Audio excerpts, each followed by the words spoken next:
Welcome to Ponchatoula Live, the show where we make it easy for you to connect with the people in our community.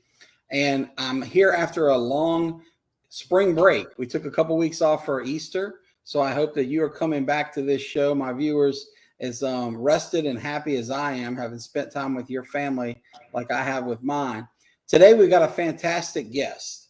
This is one of the most dynamic and friendly business owners in our area. My family's gotten to know him a good bit in the last year. His beautiful wife is the tutor to one of my sons, and he sold us all the mattresses that our whole family uses, each boy, as well as my wife and I, even for the guest room.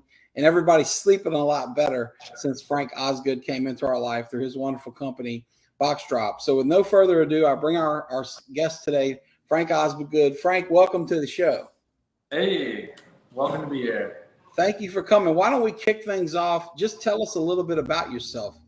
So my name is Frank Osgood. I was born in Slidell, Louisiana. I went to North Shore.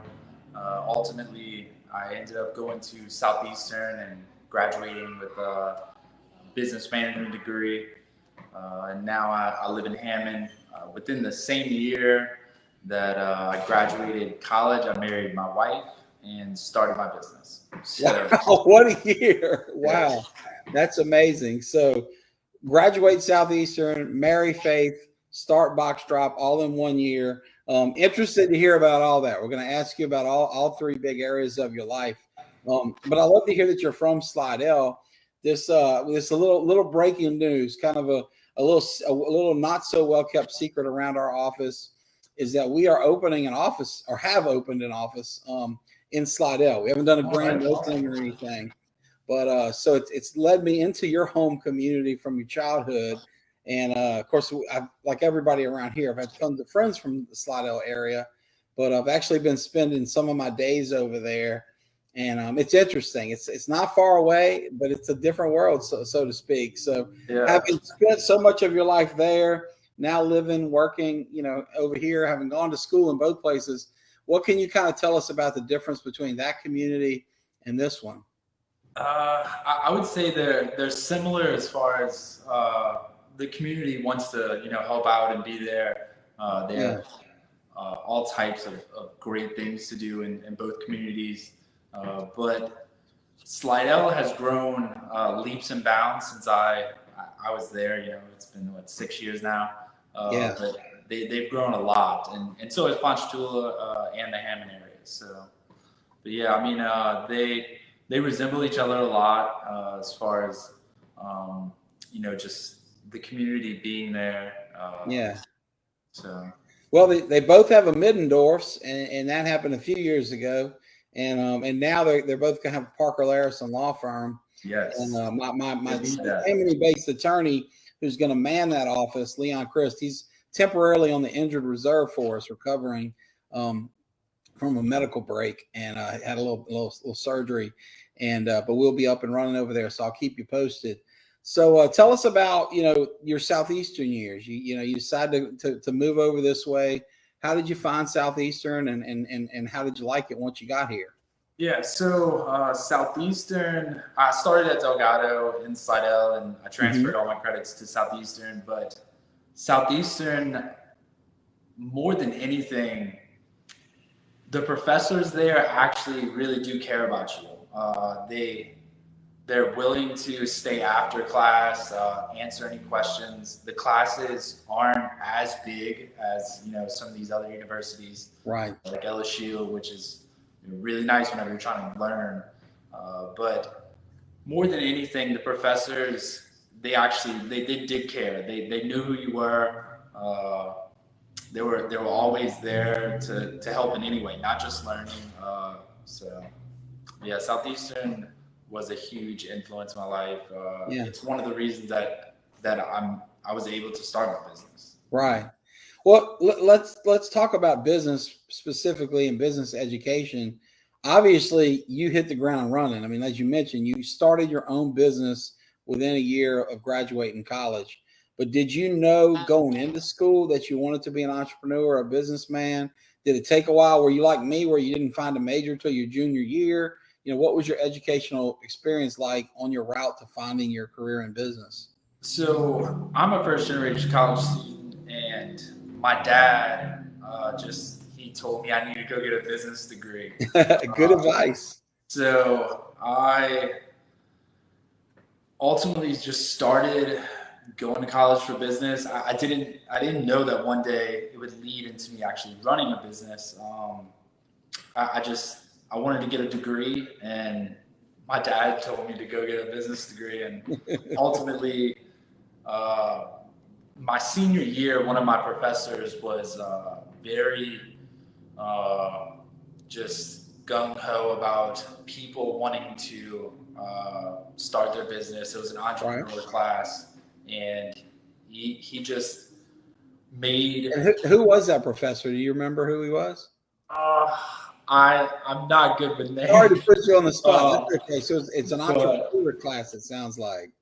Yeah. So ultimately, all the professors there are amazing, but going into college, I didn't ever think that. I knew that ultimately I could get a degree and hopefully work at a Fortune 500 company, but it wasn't until my senior year that ultimately I met this professor that just wanted people to be entrepreneurs and start their own businesses. Yeah.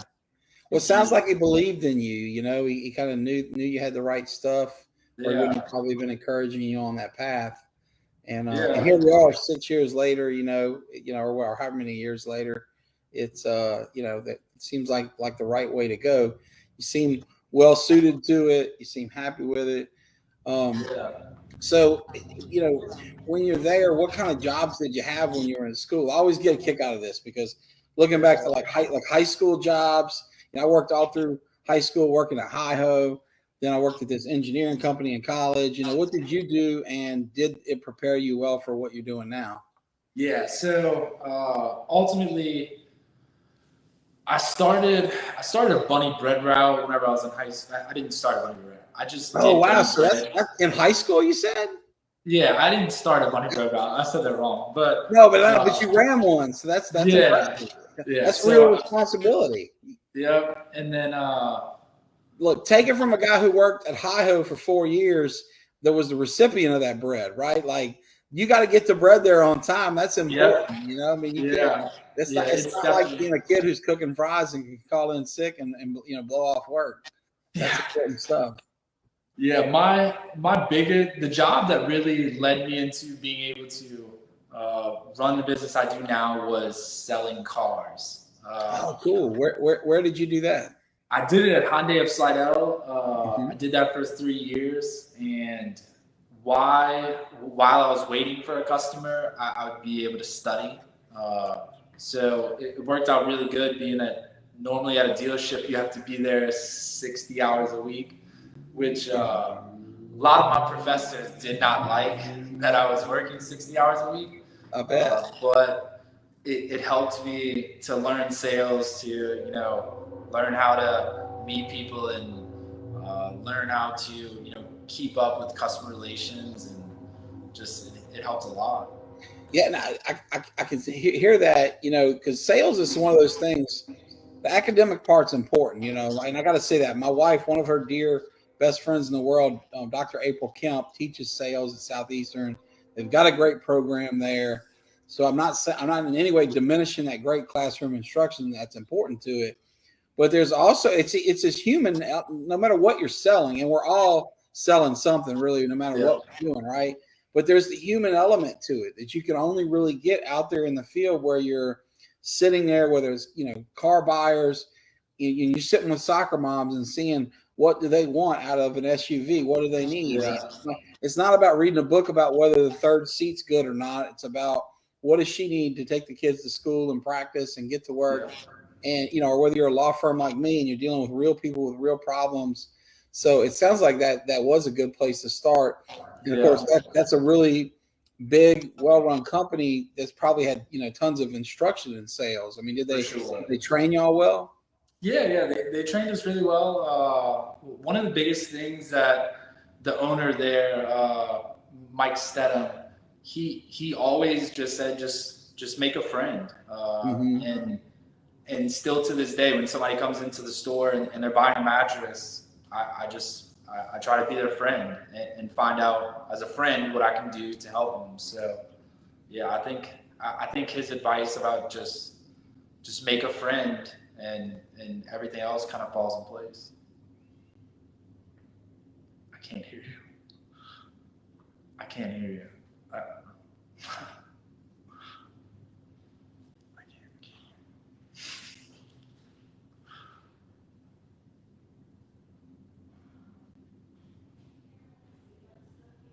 I can't hear him.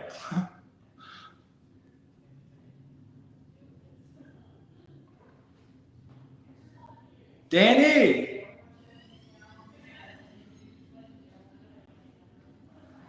Oh, I think. Can you hear me now? I can hear you now. Yeah. Oh, okay. My apologies, folks. What I was saying was, Frank, you are so good at that, and I've seen it in my family. When we go in there, of course, you and I, we met through mutual friends, and I met you and your wife a while back, and then Faith started tutoring our kid, and so there's that going on. But I don't think you had ever met my wife Brandy or my other son James before until we got to your store. Yeah. And we're out there, and Brandy's very detail oriented. All my friends listening know her, and she's all about the business. But you kind of struck up not just a friendship with the adults, but with the little boy James, the youngest member of the family, and he's dying to get. He just falls in love with your giant display pillow. I don't even know what you call it. Full body size pillow, and you run in the back, get an extra one, a fresh one. Not only let him play with it, but give it to him. And so it's a friend for life. So today, when you walk up on the porch here at the office, he's out there, and his face just lights up. He's like, it's Mr. Frank. Yeah. And I mean, that's so cool. I mean, you did us a great service. We are sleeping well with these phenomenal mattresses that everybody loves. We've got them in every bed in the house, every kid, Brandy and I, the guest room, you name it. But yeah, you're right. I mean, it's the friendship-based sale for sure. Yeah. So, are there differences in selling a car, selling a mattress, or is that philosophy serving you as well there as it did in the car sales world? Tell us about the kind of transition. Yeah, selling cars,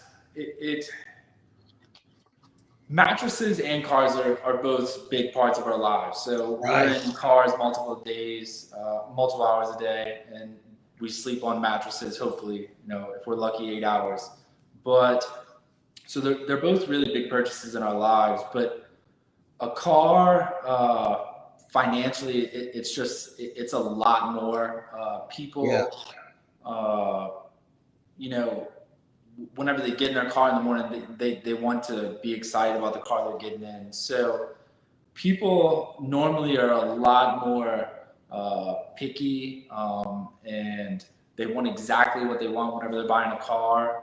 Whereas a mattress, for the most part, as long as they get a good night's sleep, they're usually happy with the mattress. So that's the biggest thing. With a car, you can be real finicky about what paint color you select because you're looking at it all the time, and the mattress is under sheets. And I remember thinking how cool it looked when we bought it, but I don't know that I've really seen it since then because it was the sheets. But like you say, as long as you sleep well, get the hours you need, you're kind of happy with it. It's like, I think about the sports analogy. It's like the offensive lineman. You only think about it when it's a problem, right? If the left tackle misses a block, you're noticing left tackle. But, the same thing with your mattress. When you're sleeping well, you just pop out of bed and don't give it the credit it deserves. But when you think about, like you say, 8 hours a day, that's a third of your life spent in that mattress, and it's so important to get it right. And so I would imagine, like everything in life, the same thing with my clients that come in here and, are looking for the least expensive lawyer they can find. People are price conscious. The economy's tough out there. I don't begrudge people that, but it is an investment. So how do you approach that decision? Because you're not shilling a bunch of cheap mattresses there. You are selling some really quality products, and your prices are very reasonable. I mean, for what you get, bang for the buck is awesome. But how do you approach that when people walk in the door and maybe they're looking for, really cheapo kind of setup, and that won't serve them well because they're not going to sleep well some cheap made who knows where type mattress. Yeah, I mean, with mattresses, ultimately the mattress you're able to keep for 8 to 10 years. So it is an investment. One of the biggest things about me and Box Drop is that my overhead, it's just me. I don't have a bunch of people running the store. I don't have any managers. I don't have a huge showroom. So I'm able to keep the price down considerably less than what any other mattress store does. So I'm able to ultimately lower the prices to where that people can get a good night's sleep for a low price. Well, how did you find out about this opportunity? I mean, who brought Box Drop to your attention? Because you're selling cars, different industry, different city, straight out of school. So, heck, you're so young, who knows if you ever bought a nice mattress before you and Faith got married. I mean, when I got married, my wife just brought her mattress into the house that we had, and we slept there until we saw you this year. So how'd that all go down? How did you find out about it? So, by God's grace, I ran across him. I had applied for a bunch of different, cheaper businesses that I could start up. And Box Drop at the time, they only had 37 stores, so there was no franchise tag on it. I sold everything I had to my name to start it, but yeah, ultimately. I came across it on a business website that sells or shows people businesses, but it's so you were actively looking to pursue entrepreneurship. Yeah, You were vetting opportunities to see quality of product, price, affordability for you as a buyer. Yeah. Okay, cool. Yeah. And that was, it sounds like that was at the advice of your dad. I mean, you mentioned your dad, and maybe I'm wrong. He told you to get a business degree. Let's move forward a few years and return to that topic. Was he, helping you, enter that space, or was it your wife, Faith, or just coming from you and only you? Where did that entrepreneurial drive come from?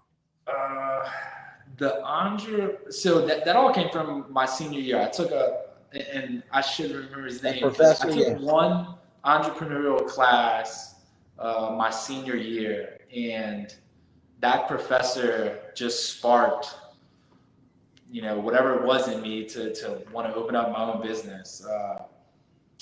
And from then on, it was the drive. But it wasn't David Fauché, was it? I know he's real inspirational up there in the business school. It sounds familiar. It sounds very familiar. I know he had glasses. Okay. But I'm gonna put a link up here to your Facebook page for Box Drop, because it is a great store. So anybody who's thinking about getting a mattress, check it out. Really easy to get to right there on is that University Avenue. So you're right there off the interstate, heading toward the college. So going back to making that decision, one of the things you mentioned was you had to sell everything you own to be able to acquire the business. I've been there, and look, I started my business before I met Brandy, before I got married, and it was tough, but we made some really big leaps, specifically this building that you and I are in right now. Yeah. So before I could, build or buy her a nice house, we had to buy this nice office. And, you make these sacrifices to go into business that your friends with steady jobs don't. How did that go about? I mean, obviously you figured out and knew you needed to do that. You mentioned at the top of this interview, right after college, you got married and then you started your business. So that's a joint decision. Clearly you have a supportive wife. She was in the store with you when I bought the mattresses. So she wasn't counting, still mad that you're in this business. Yeah. But how does that conversation go down between a young, husband and wife and the decision? Because it's a big one, man. And I'm curious how it goes out. So I got the call while I was at the car dealership, and they said that I could have the territory. And at the time, I was, I didn't know it was necessarily like a scam or if this was even real. They only had 37 stores nationwide. They have 600 now. But ultimately, I told her that, I think we can do this with mattresses. I could open up a small location. I don't need many people. And she said, very easily, by my surprise, that, go ahead and do it. So, wow. So you didn't have to do much. You had your sales skills lined up in case you needed them. Yeah. It sounds like she was just supported from Jump Street. That's great. Yeah. Yeah. I mean, she's always been super supportive over, anything that I've done in my life. And, having, her behind me, gave me confidence too, so. Yeah. Well, I've noticed Faith, she's got that natural, and it's a gift as a teacher, as an educator, a natural encouraging gift. And we've seen it, Brandy and I, in the way that she's encouraged her own boy, Luke. As we were walking back and forth, to do this interview, she was telling me today how great he was doing today reading. And it's just to see that go from such a struggle and really pulling teeth to him doing great. So much support along the way. So, I think the same kind of innate, skills that help you do that with first grader make you a good supportive spouse, probably. For sure. Yeah.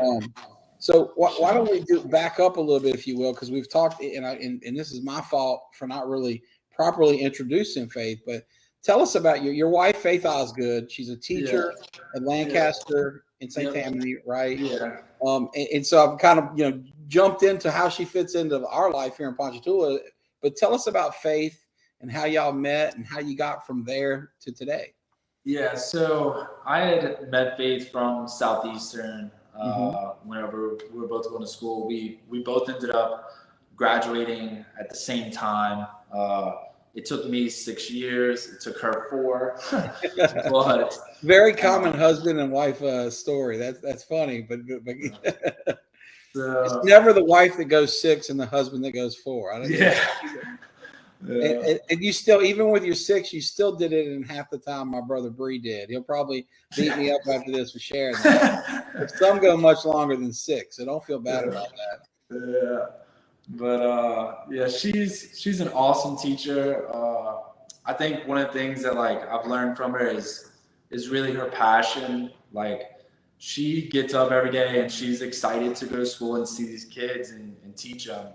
And it's for her, every student that she's had over the last 7 years is one of her kids. So it's she's awesome. So. Well, she and my wife have really hit it off. They share a lot in common. Brandy's not a teacher, but she's a school counselor. So they see a lot of the same issues with little kids. And, they both have been cheerleading coaches and all that. So they kind of jive from day one. But I'll never forget our introduction of Faith into our family. So, as I mentioned, my boy Luke is in the first grade. We're trying to, strengthen his reading and all that. And so I was the guy doing the homework with him most of the time. Brandy sometimes, me sometimes. And so when we introduced the concept of a tutor to him, we're like, look, we've met with this wonderful teacher named Miss Osgood. She's going to, starting whenever next week, she's going to come. And he was not having it. Looking back, I think it was just, he probably thought he was losing some daddy time and didn't want to do that at work. I don't think it was at all about Faith personally. He hadn't even met her yet. But he was just adamant. He's like, no, Dad, you fire her. I will not do it. You fire her. And so over the weekend, I do all this pleading and negotiating. And, long story short, tell him, look, just give it a try. We'll talk afterwards. This isn't forever. And after one session with your wife, Luke comes back to me and he says, Dad, if you fire Miss Osgood, I'm firing you. Oh, yeah. They tell me. Yeah. So she has that kind of the way with kids. So that's neat. So y'all meet in college. How did you meet in college? Was it in class? Was it out and about or just through friends? Yeah, it was at the mezzanine. Oh, nice. Yeah. So I met my wife at the Strawberry Festival. So good things happen when you're partying and having fun with friends, right? Yeah. So I met her at the Strawberry Festival, and I didn't call her for 3 days. So she gave me her number, and And I didn't call her for 3 days. But, You followed the playbook. That must have been yeah. tough. Well, that's cool. It sounds like y'all got married right after college. Is that what was the time delay? Is it all in the same year? Yeah, so we met in 2014, and then in 2016 we both graduated college like that. I guess that that May we graduated college that May, and then in October we got married. Oh wow! Wow. December I started my business. Wow. That's a lot going on. That makes for a heck of a first year of marriage. Well, yeah, for listeners, obviously Faith's not with us today. You can't see her. She and Frank look like a Disney couple. It's like a Disney prince and princess. They're like a little storybook couple, real great young couple here. But it's neat. It's been a great pleasure to get to know y'all because you're both such wonderful people, and you deserve each other. And it's cool to hear how she fits in to your business story because I don't know what it's like to start a business straight out of school. But I know what it was like for me starting this law firm in 2000. Well, I moved back to town in 2004, but as a young man in my 20s with no money, needing, my parents' support and cheap rent and everything else. And like you said, it was just you. It was just me for 18 months answering my own phones and it's tough. It's challenging, but I bet especially so when you're fresh into, what should be the newlywed year of focusing on just young love. So that's cool. Well, tell us about this chapter in your life. You've gone from startup guy to more thriving businessman, going well. Do you think that this is going to be your sole focus forever? Do you view yourself as a serial entrepreneur who may start a second, third, multiple businesses? I mean, I know we're talking, way down the line, but what do you think the future holds for you and your family? Yeah, I definitely. I don't think I could ever give up my baby box drop, but I definitely I'll keep it as long as I'm alive. But I definitely there's other ventures and things that I want to do. And over the years as it grows, I'll definitely enter into other sectors. And so I think you mentioned there were 37 stores. So you're like store 38. And now in a fairly short period of time, they're up over 600. So you clearly, you did your homework, but you made a good bet there. You don't go from 30 stores to 600 without having a heck of a product. Yeah. That's neat, man. It says a lot about you and the due diligence you put in to find something that was that small, because it's not like you just went down the street. I mean, we have a great franchise company right here in Ponchatoula and Janny King. Some of my best friends in the world own it, run it. It's a wonderful business opportunity. But it's right here nearby. I mean, when you drive by the giant $5-10 million Janny King building, it's easy to realize, oh, maybe I could call them. You didn't just do that or drive by chance. You went hustling and researching and did your due diligence. That's impressive. Yeah, it was it was a lot to do with God too. Just cool. Being there and that blessing for sure. Mm-hmm. Well, what's a day in the life like for you? Because you mentioned when you don't have a lot of help, and I remember this well from the early years of my law firm, you're doing everything, right? Yeah. So how do you go about managing the multiple hats from having to be the salesman who's selling stuff to the bookkeeper to the maintenance guy, presumably, if something goes out, what's a day in the life look like for you because I would imagine people watching might want to become their own boss. I mean, who doesn't, hate the boss to some level, or at least dream about greener grass on the other side. Tell folks what it's like, if you don't mind, starting your own business and doing everything on your own. Yeah. So normally, I wake up around 6. I start off by answering any messages from the night before. Normally, the store opens up at 11, so I'll work out or so we have conference calls Tuesday, Wednesday, and Thursday before 11 o'clock. And then 2 days a week, I have a 18-wheeler truck that comes in where I'm unloading anywhere from 30 to 70 mattresses at a time. Whoa. So that's you mentioned you work out before work, but you work out at work too on those days. Yeah.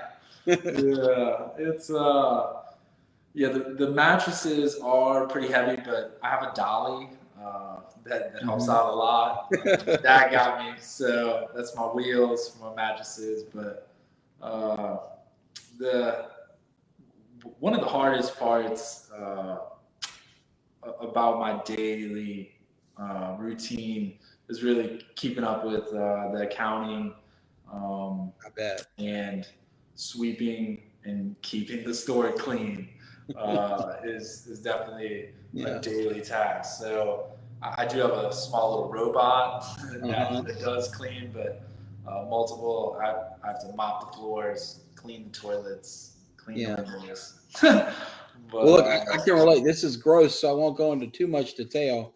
And I don't know that I've ever shared this story beyond people that work with me. But many years ago, way back in the '90s when I was in college, before I even went to law school, I was so excited to get my first law firm job, maybe senior year, junior year of college.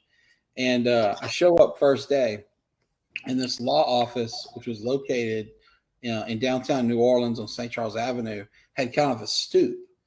And long story short, somebody, presumably a homeless person or something, had gone to the bathroom on the stoop. And so my first ever job, I show up, for the first time ever, and iron my shirt, and that was my first job. So I always tell folks when they come to work for me, whether it's employee number 1 or employee number 10, it's like, I'll never ask you to do that, but things, you never know what'll happen in a small business. yeah. Right? So it's wild. What do you love about the job? I mean, when you talk about it, I can see it in the way you smile, telling the stories of what you do, calling it your baby, knowing the sacrifice you made financially and other opportunities, to do it. What do you love about what you do? When you think about it, what makes you smile? Yeah, I love talking to people. I love having customers I can call my own. I love too whenever. So it gives me the best joy in the world is whenever somebody comes into Box Drop, they say they're not sleeping good, and they call me 2 days later and they said, I didn't wake up once last night. My back's not hurting me. Those small comments like that is what drives me to do what I do every day. Yeah, that's really cool. Well, tell me this. What do you do for fun? I mean, we're talking a lot about business. Clearly you've been real busy, and right now you've got a lot going on. But just in general, it doesn't have to be something you've done recently. But what are you into? What do you like? Are you hunting, fishing, traveling? Playing cards? What's your thing? Yeah, I mean, I play cards a lot with my mother-in-law and my dad. I play rummy all the time, just about every weekend. But I like to golf. I don't get to do it that much, but I do like to golf, and I love traveling. If I could be on a cruise or on the beach, that's where I'd like to be. That's your happy place, fun in the sun, huh? That's cool. Well, if you don't mind, I'd like to ask you kind of an advice-oriented question, because to me, it's inspiring to hear this story. It's like success story. And by the way, I want to go back to, I was going to mention Southeastern, but North Shore, you mentioned North Shore High School. It's like a great school. It is. Smartest person in my law school class went to school, took a job teaching math. He now teaches math at North Shore High School. Okay. This is a guy was a great lawyer. He made a perfect score on his ACT back when he was a high schooler himself. But that's the kind of talent they recruit to teach there. Yeah. So we're looking at a great success story of the Louisiana public school system, both at the high school and college level. And you go straight into entrepreneurship at a really young age. Like, what advice would you give to somebody young? Because maybe somebody's watching this and they're still in school or wherever, but they're thinking, man, that sounds great. I would love to be like Frank. Candidly thinking through the great parts of your job, the struggles, the challenges. What advice would you give them? Yeah, I mean, the biggest thing is to me is just commitment. Take whatever you want to do, stay committed to, and every day try to work towards that goal. Commitment and determination, it will go farther than any schooling that you can get. It's commitment of just practicing or learning about what you want every day. Commitment's really, I think, the biggest key in what I've done and accomplished in my life. Yeah, that's great advice. Well, Frank, you have shared a lot of your valuable time with us. I know you're dying to get home to your beautiful bride. What have we not asked you about that's on your mind, on your heart? What at all might you want to share with our viewers before we close it out today? Yeah, just mostly that anything you want in life, as long as you stay committed and determined, and you have a goal, you can do anything you want. But as far as box shop goes, I hope to see you there.